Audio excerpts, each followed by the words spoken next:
Twelfth का chapter 1 the last lesson. कितना अजीब है ना, पहले ही चैप्टर का नाम द लास्ट लेसन है। तो भाई ये चैप्टर एलसेक के टाइम की कहानी है, जब जर्मनी ने फ्रांस को हरा दिया था। अब एलसेक और लॉरेन जर्मन कंट्रोल में आ गए थे और वहाँ के स्कूल्स में फ्रेंच की जगह जर्मन पढ़ाना शुरू हो गया था।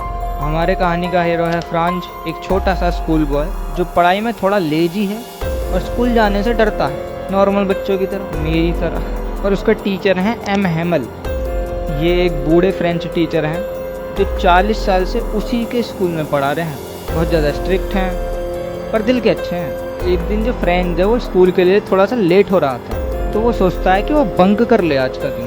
उसे एम हेमल के पार्टिसिपेंट वाले रूल से डर लगता था और ख़ासकर आज वो पार्टिसिपल्स के क्वेश्चन पूछने वाले थे। रास्ते में उसे टाउन हॉल के पास बहुत भीड़ दिखती है, नोटिस बोर्ड के सामने, जहाँ से सारी बुरी खबरें ही आती थी। पर वो ध्यान नहीं देता और स्कूल की तरफ चलने लगता है। जब वो स्कूल पहुँचता है तो सब कुछ अलग अलग लगता है। नॉर्मली बहुत शोर होता था स्कूल के बाहर, पर आज पूरा स्कूल बिल्कुल शांत, संडे मॉर्निंग जैसा।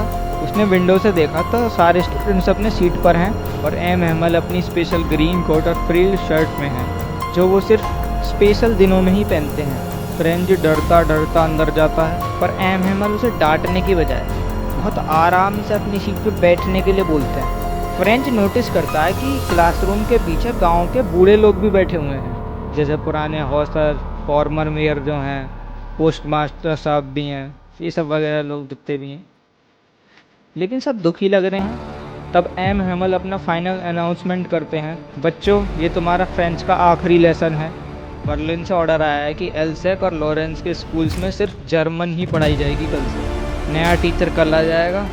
फ्रेंच को शौक लग गया ये सुनकर। उसे ये समझ आ गया कि वहाँ पे नोटिस बोर्ड पे क्या लिखा हुआ है, क्या खबर आई।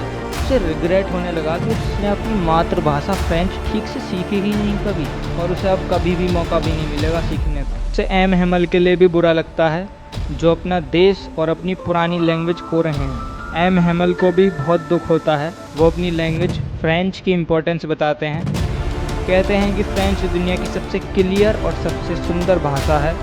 वो कहते हैं कि जब लोग अपनी लैंग्वेज पकड़ कर रखते हैं तो वो उनकी जेल की चाबी होती है। मतलब जब तक उनकी लैंग्वेज जिंदा है, उनकी आइडेंटिटी और आज़ादी की उम्मीद भी जिंदा है।